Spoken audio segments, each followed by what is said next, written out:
Okay, here we are going to cover 7-2 notes, a continuation on vectors. So let's go ahead and dive into the beginning here where we are going to learn how to determine vector components given an initial and terminal point.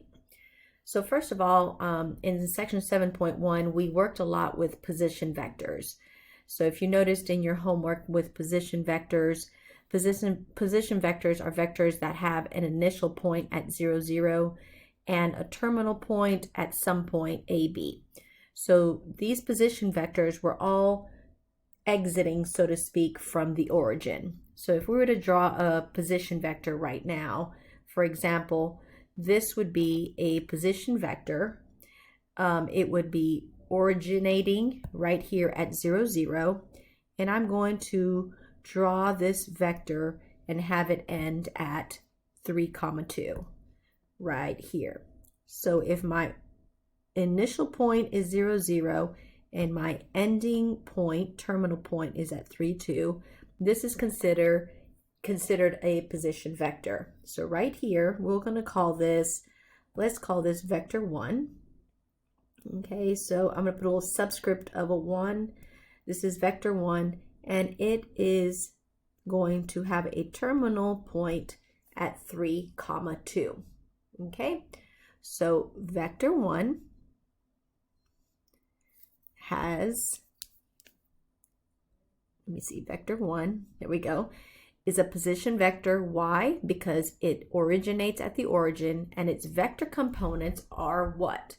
Well, vector components are the horizontal and vertical distance your vector has traveled. So in this case, if we were to look at it, we would say, okay, our vector started at 0, 0, and horizontally, it has traveled 3 units to the right.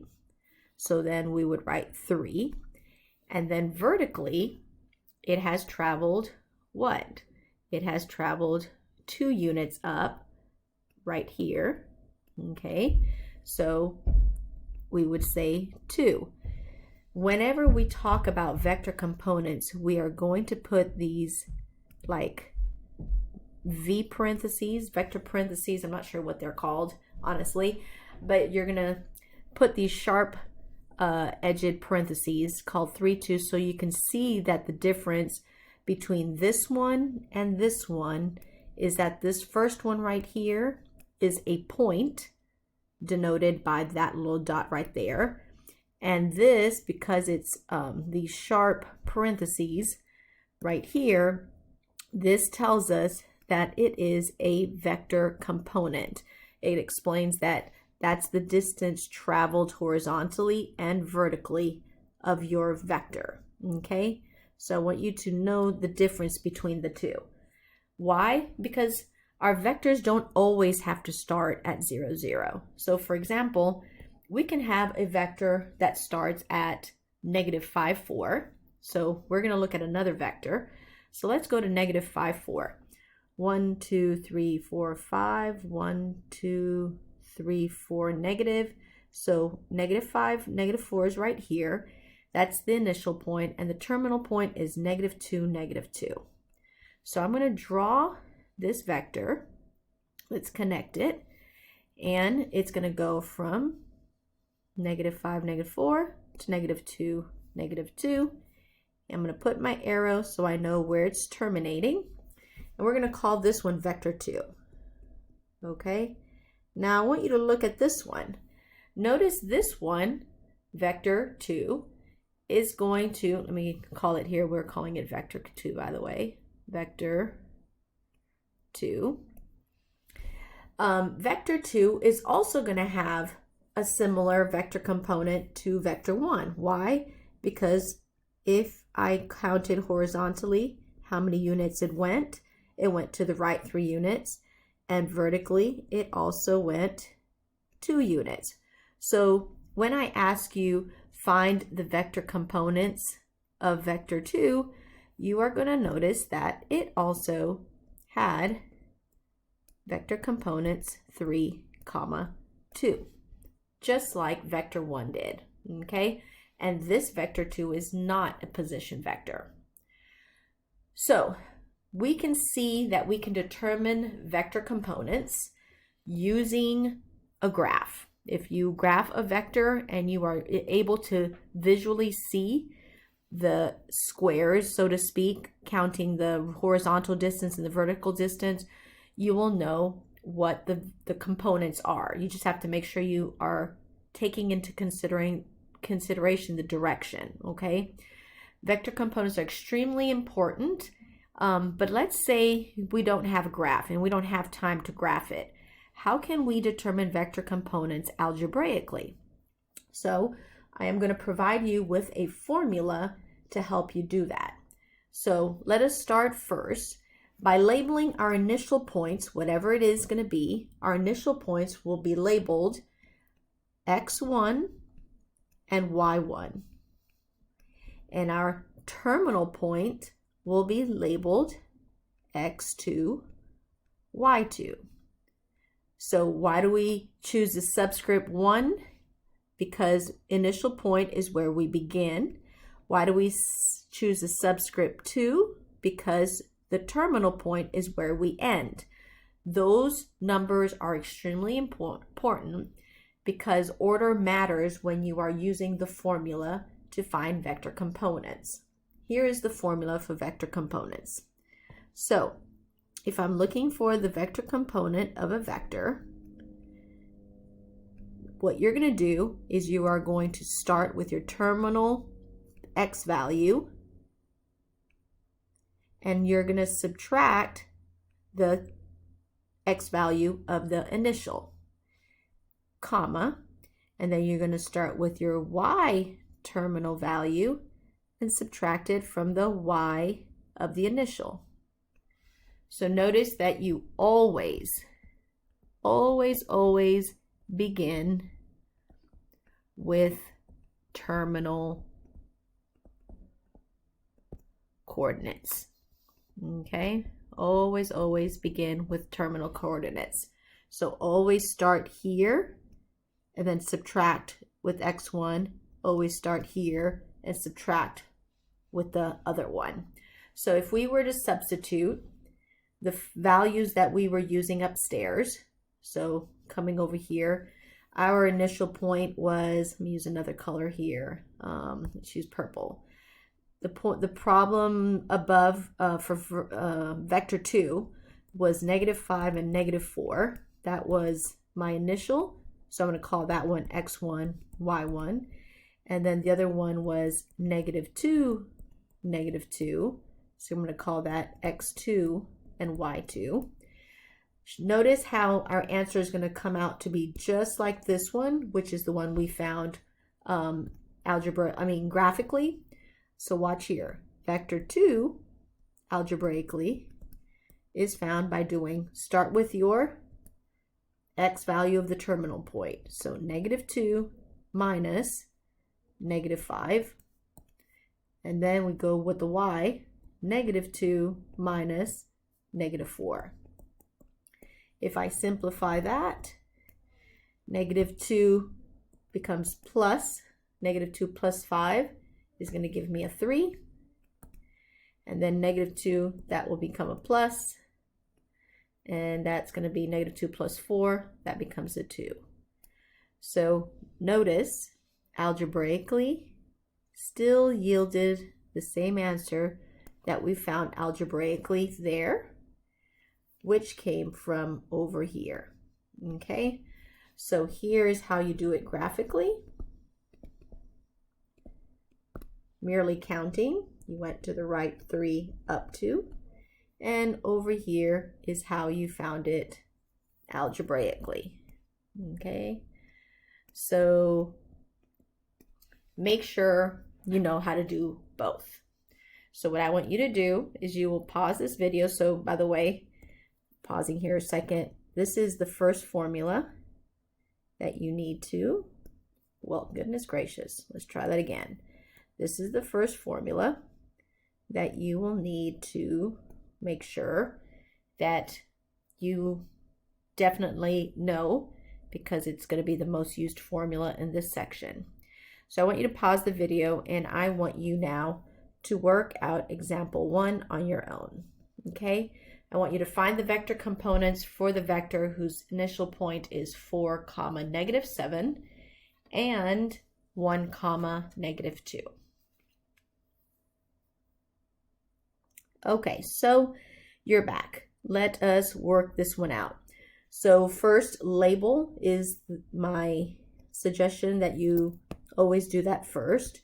So 4 is my x1 because it's initial, y1 because it's initial, x2, y2 because it's terminal. This is just didn't give us a title, so we're just going to use the letter V for vector.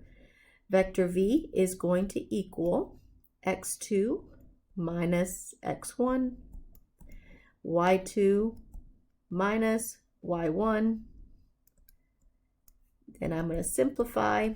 1 minus 4, -2 minus 7, -7 would be -2 plus 7. So my vector component is -3, 5. Okay, let me just prove to you how this is graphically. So this here, what we just did is algebraically, but let's go ahead and do it up here. Let me graph 4, -7. So let's go over here. 4, -7. 1, 2, 3, 4. 1, 2, 3, 4, 5, 6, 7. So it's going to be right over here. And 1, -2 right here. So let us draw an arrow here. So grab your ruler and let's connect. And we can, okay, so this is vector, let's call it vector 3. You know what? Let's call it vector 3. So down here, let's call this vector 3. Okay? Okay, so vector 3. So here, just to prove it again, okay, what is the horizontal distance? So if I started here at my initial point, my horizontal distance would have been this direction. Okay, so notice I walked -3 to the left, and then from here, I would have to walk up 1, 2, 3, 4, 5 units up. Those are my components that I just found right here, -3, 5. Okay, so vertical vector components, that's what it's all about. Okay, moving on. A vector has a magnitude. The magnitude is the length of your vector, the length of the resultant. So looking at this vector AB right here, if I asked you to find the magnitude of it, I'm asking you to find the length of that vector. There is a symbolic notation for magnitude. So if I ask you to find the magnitude of vector AB, instead of writing magnitude of vector AB, you are going to see the formula written like this.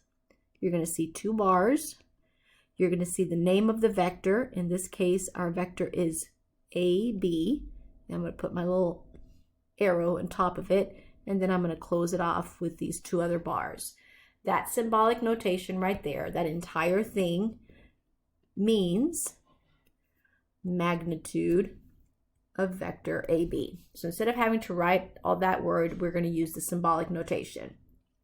So I am asking you to figure out how long this is, okay? So how do we do that algebraically? So again, back to our right trigonometry. Notice this is a right triangle. So if I were doing my vector components for this particular triangle, notice that we have a right triangle. We also know it's a right triangle because these 2 segments are perpendicular to one another. Notice that my vector components are always going to be my legs, all right?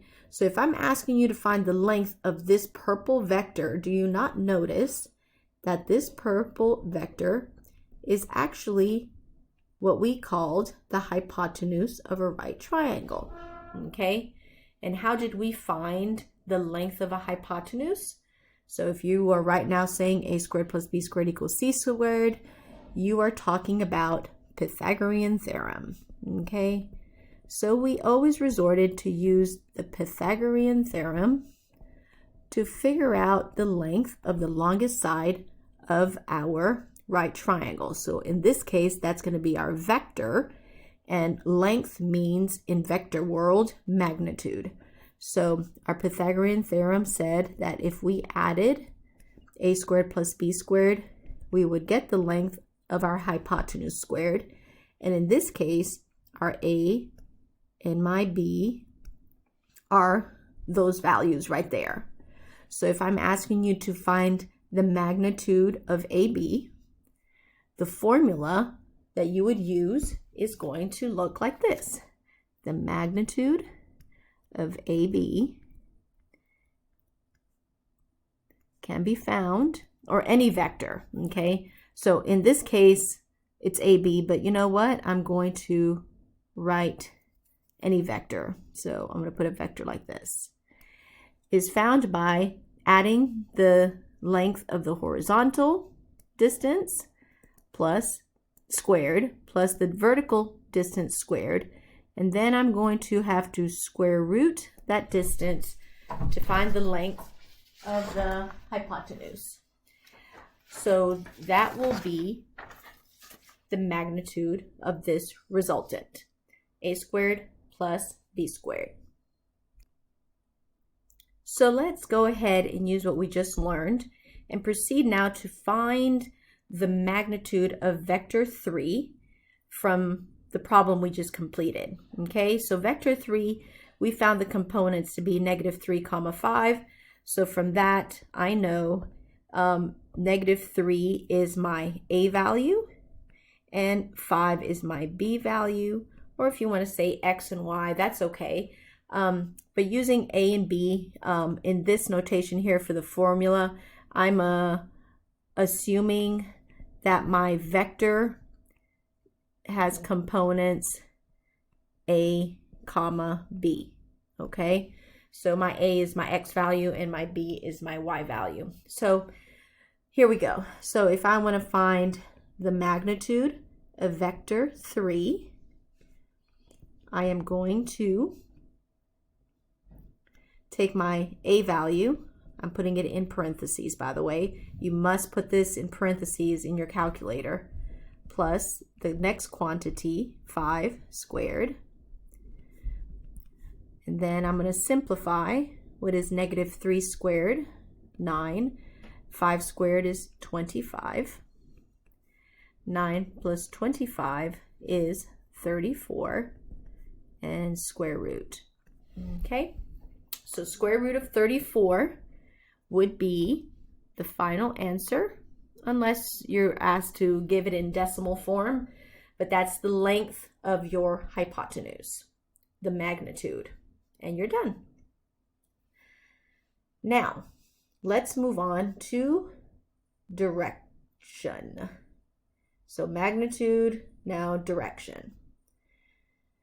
Given a position vector, the direction of the position vector can be found by doing the following formula. So given a position vector, the direction of vector AB, so we'll use some number A, some number B, okay?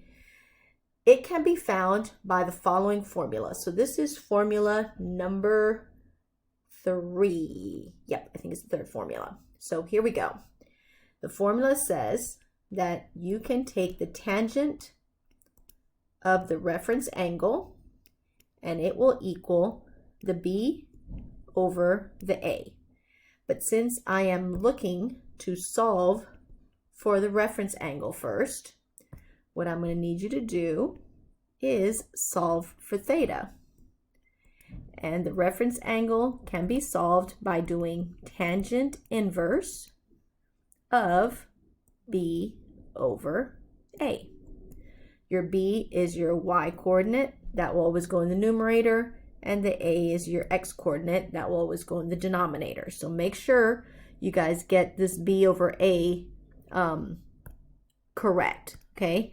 Now, inside here, inside this parentheses, I want you guys to make sure that your B and your A are always written as positive values. Okay, I do not want any negative values in there. So even if your vector component has a negative value, do not write it negative inside those parentheses. And I'll show you what I mean by that in the next example. So let's go to example number 2. Let's find the vector's magnitude and direction given that the initial point is 3, 0 and the terminal point is 8, -4. So first of all, let's find the vector components. What are the vector components? Well, let's label, okay? I'm all about labeling because I don't want to make any silly mistakes. And here's the thing. That's my initial point, okay. If I make a mistake on the vector component, you are in big trouble, because if this is wrong, everything else after is going to be wrong, because everything else cannot be found without the vector's components. So make sure you label correctly and use the formula correctly. So this is the initial, that's why I'm using the 1s. This is the terminal, that's why I'm using the 2s. And let's go ahead and substitute. So this vector, let's call it vector V, can be found by doing x2 minus x1, y2 minus y1. And now I'm going to simplify.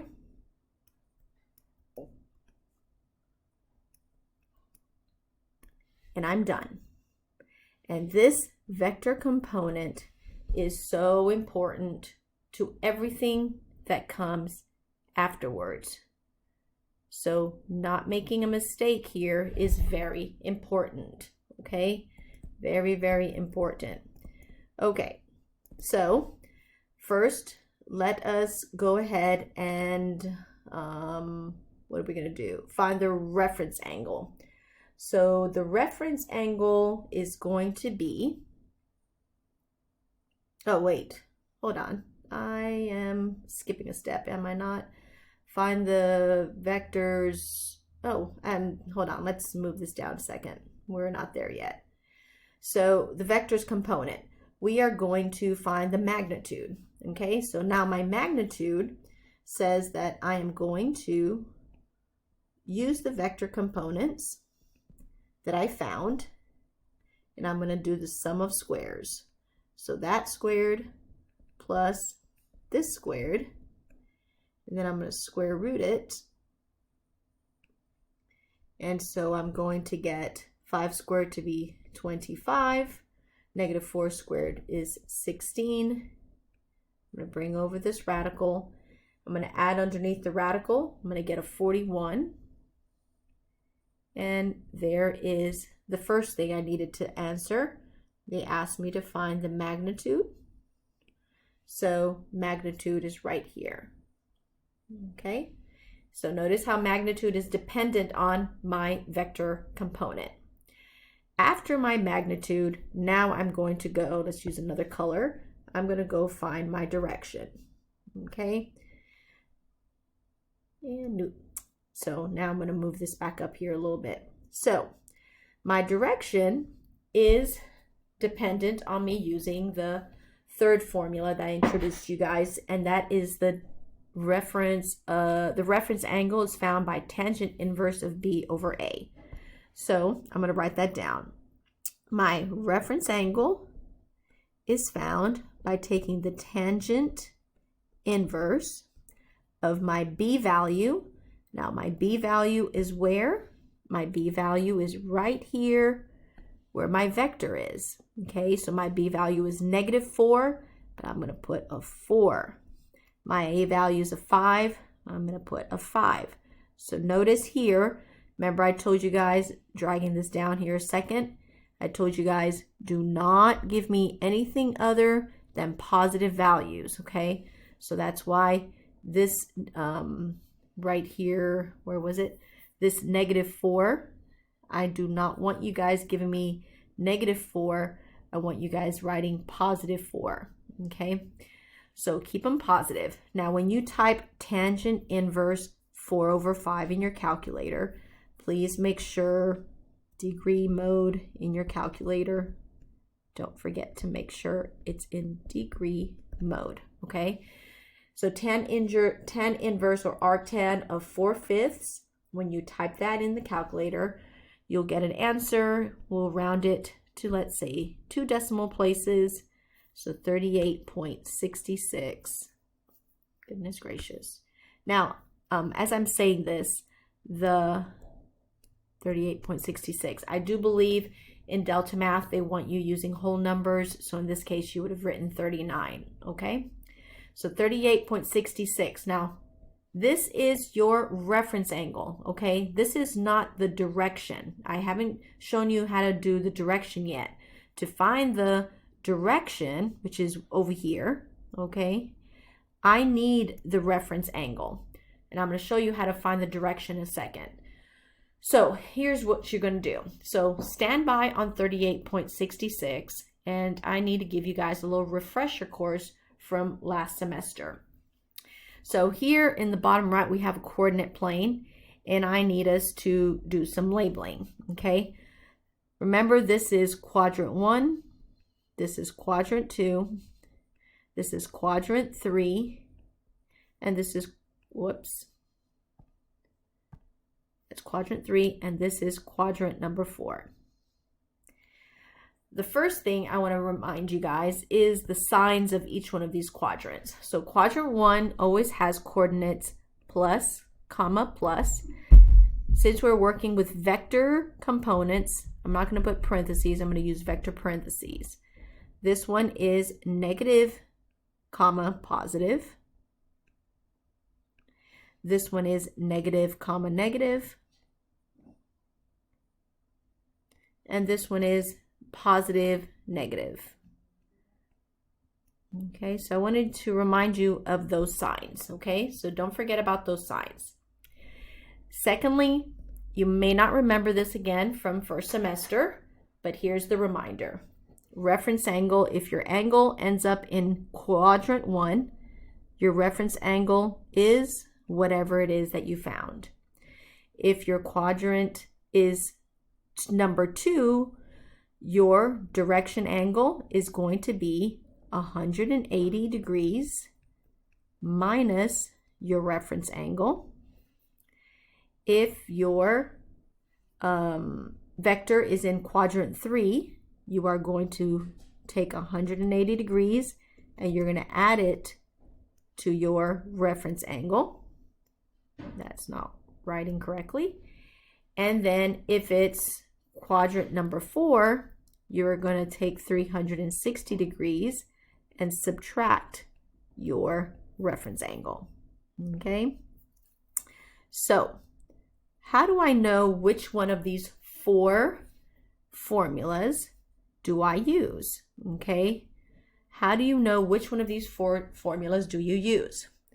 Remember, I keep telling you that the key to this entire problem has to do with your vector. I can't tell you how many times, if this is wrong, everything else is wrong. Your vector tells you which quadrant you're going to use. My vector for this problem is a +5 and a -4. +5 and -4 is what quadrant? It's going to be quadrant 4 because it is +5, -4. Okay? Another way of you visualizing it too is if you were to just freehand draw 5, -4. Here's my X and Y coordinate system. If I said +5, +5 means I'm going to go to the right 5. -4 says I'm going to go down 4. So I'm in what quadrant? I'm in the 4th quadrant. Okay? So since I'm in the 4th quadrant, I am going to use 360 minus theta r. So my direction angle is going to be labeled as theta, And I think in Delta Math they use V. So the direction angle of my vector is going to equal 360 degrees minus theta r. That's the formula in my fourth quadrant, which is going to be 360 minus theta r, which was 38.66, which you guys more than likely will do 39 in Delta Math.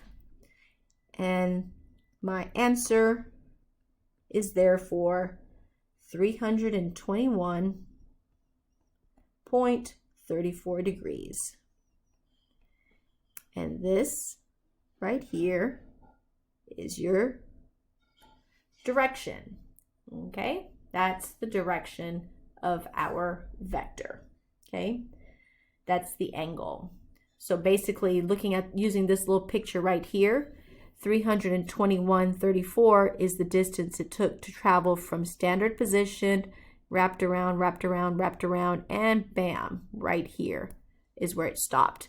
That is 321.34 degrees. Okay, if you were wondering where this 38.6 degrees came from, that is this piece right here. That's the 38.6. Let's see if I can color that a little bit here. Right here, this piece in yellow, that's 38.6. That's your reference angle. Okay, so using yellow, that's what that was. Okay, but our direction will always go from the 0 all the way around to our vector. Okay, that's what the direction will always be. So that's the pink, by the way, is my direction angle. Okay, so I hope that makes some sense there. Okay, it's a long lesson, I know. So sorry that it's so long. Here we go. Last bit. So let me move my whiteboard over here back to the top, somewhere around here. And let me find it. Did I lose it? All right, here it is. Let's go here to example 3. Okay. All right. Whoops. Oh, goodness gracious. Stand by. Sometimes when the computer starts getting really hot, it just doesn't like it.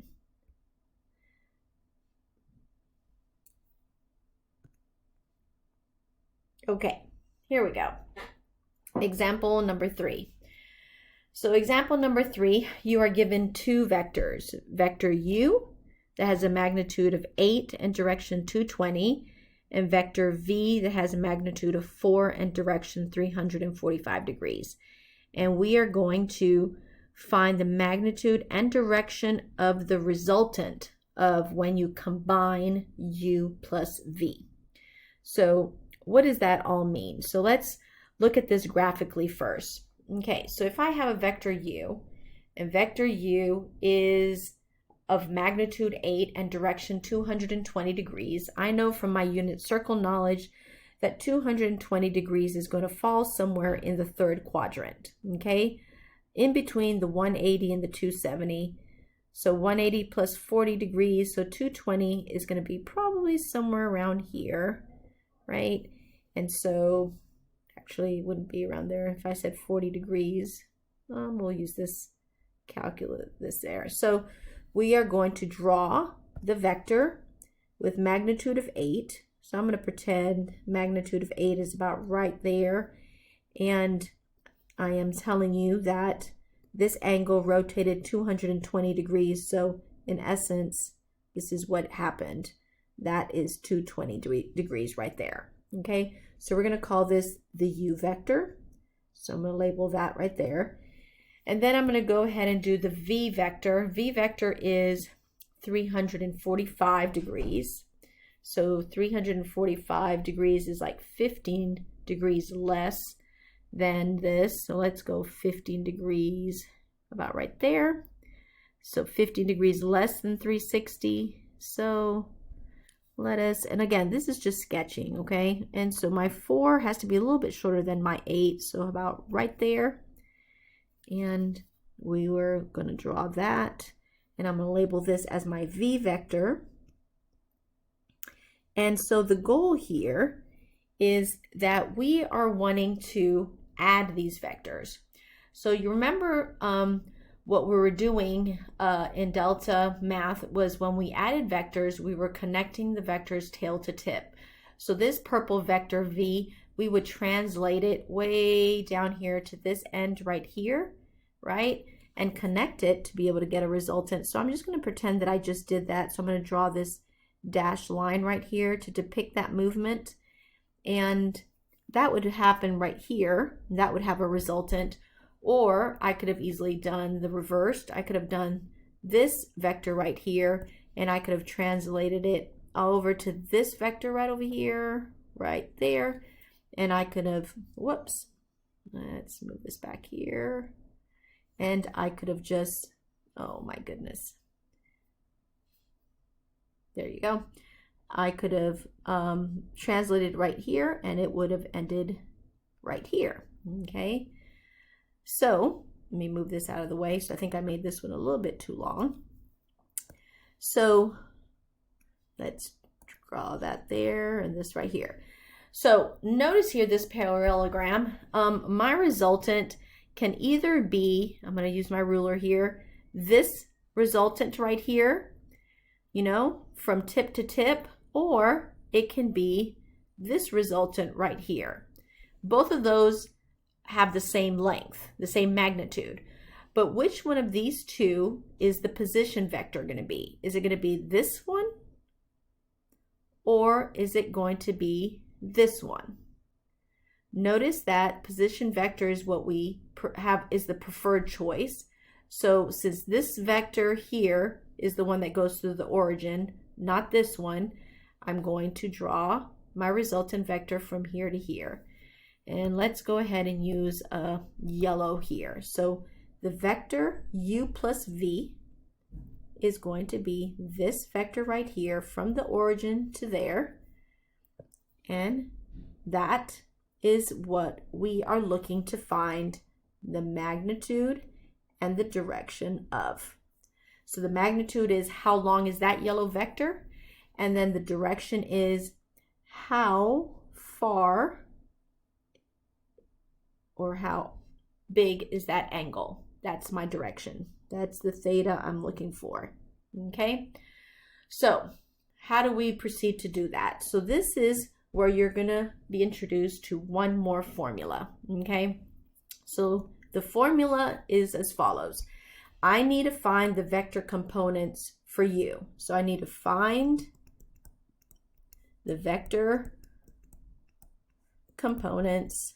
See, there's this word again. This is so important for you. So how do I do that? So here's the formula. Okay. So the way you would do that is u vector is found by taking the magnitude of u that I gave you, and you are going to multiply it by the cosine of the direction, comma, sine of the direction, and all this needs to be distributed like so. Okay. Now, if you're still confused, just stand by here a second. I think the next line will help you understand. So what does all that mean? So let's substitute. If I take the magnitude of u is an 8, and I multiply it with cosine of my angle, the cosine of angle u will be cosine 220. So I'm going to open my vector parentheses and write 8 cosine of 220 degrees because I distributed, comma. Then I'm going to multiply the magnitude times sine theta. Magnitude is still 8, the sine of 220 degrees. And then I'm going to close my vector parentheses. So notice that cosine is x, sine is y, remember, just from the unit circle. And now all you do is put this in the calculator. Just type away exactly what you see. Again, make sure you are in degree mode. And when you type this out, you are going to get the following numbers. -6, hopefully I didn't make any careless mistakes in my typing. -6.1284, comma, and then when you type 8 sine 220, you're going to get -5.1423. Okay, so that's the u vector. Now we need to find the vector components for v. The formula is going to be the same thing. Okay, so no, don't do it again. So let's apply the same format. So I'm going to take vector v,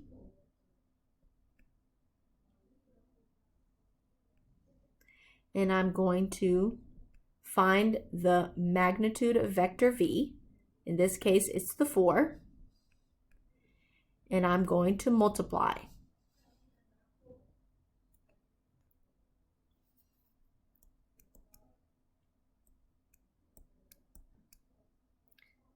So notice I am just following the same setup.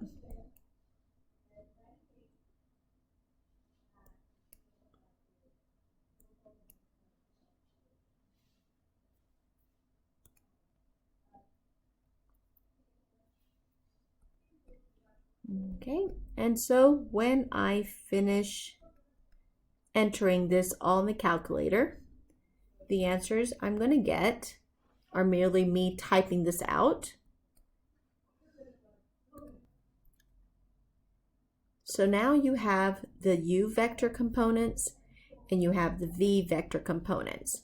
Our goal was to find u plus v. Okay, so up here in the original problem, we're looking for u plus v. So what you're going to do is you're going to take those components, u plus v, the separate ones that you have above, and you need to combine them. You have to add them.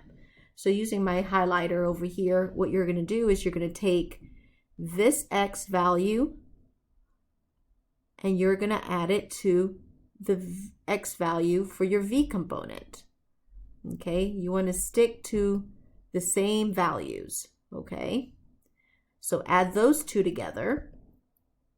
And then you are going to do the same thing with your y. You're going to take the y value from the u and you're going to add it to the y value of the v. And the answers that you get there, you're going to put them right here at the bottom. So -6/1284 plus 3.8637 is going to give you -2.2647. And then I'm going to add my yellow values, which are the y's, -5.1423 plus -10353. And I'm going to get -6.1776. Again, this answer came from the yellow, adding them together, and the other answer came from the adding of the green numbers. So now this right here is my starred answer. Okay, this is the starred answer that I need to find the magnitude and the direction of my u plus v resultant, the yellow vector. Remember, my goal is to find that yellow vector upstairs. This is the vector that I'm looking for, u plus v. So let's go do the magnitude. Magnitude is super easy. All you're going to do, write my little bars saying that I'm looking for the magnitude. So just make sure your notation's there. And I'm going to do the square root of my component vector. So negative 2.2647.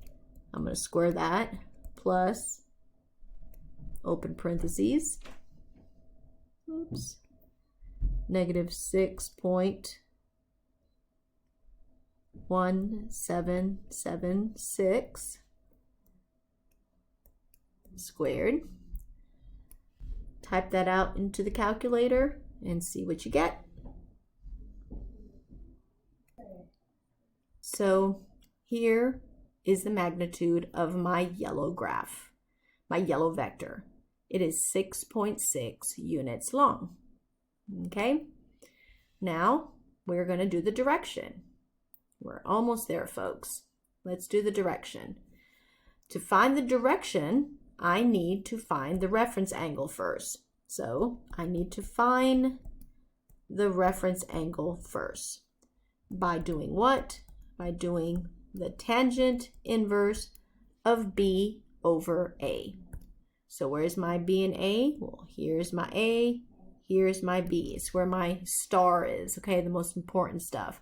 So my B is 6.1776. My A is 2.2647. The tan inverse of B over A is going to be, once you hit that all into the typing, you're going to get 69.867. But like I said, they in Delta Math, you're going to notice that they want you guys to do whole numbers. So we can just round that off to 70 degrees. Okay. Now, this is not our answer. We don't want the reference angle, okay? We want the direction. And the direction is dependent on the quadrant you are in. Now, by the way, before I go find out the quadrant, please notice again that both these values are always positive, okay? So notice again, always make them positive. All right, so the question is, what quadrant are we in? What quadrant are we in?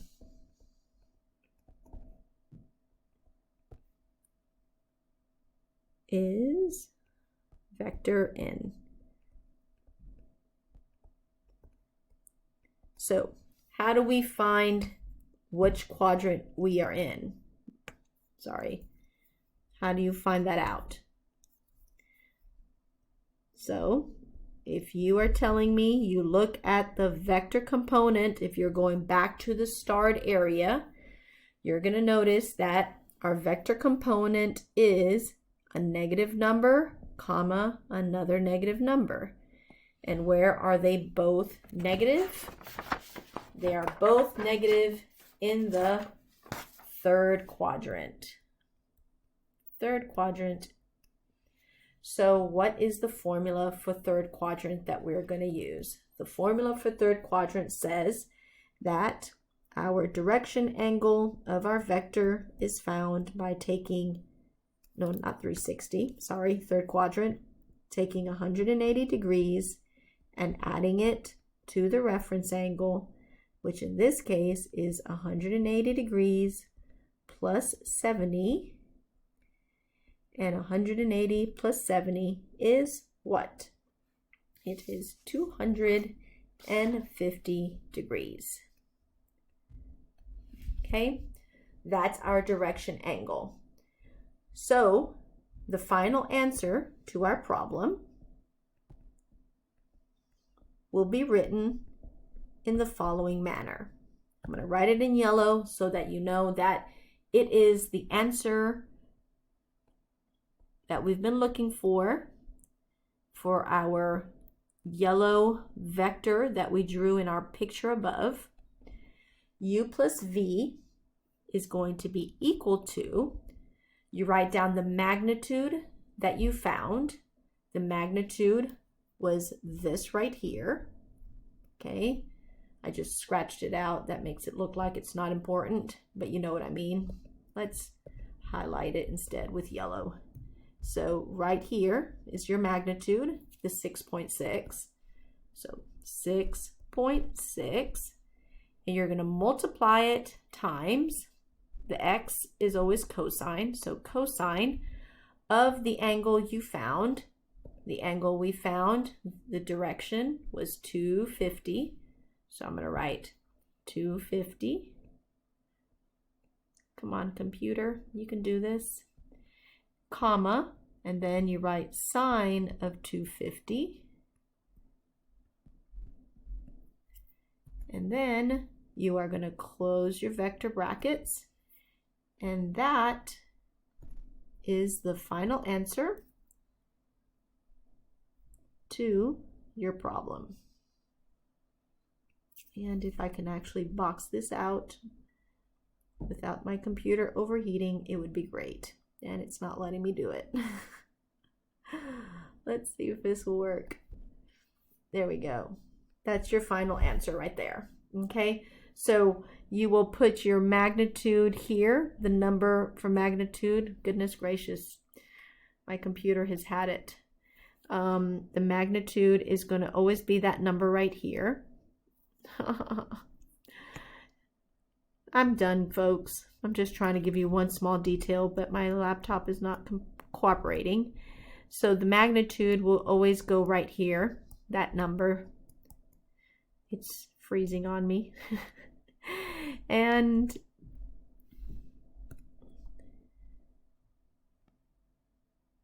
okay, I just had to pause my computer to be able to write this out. So magnitude will always go in that first position right here, and the direction angle that you find will always go right here.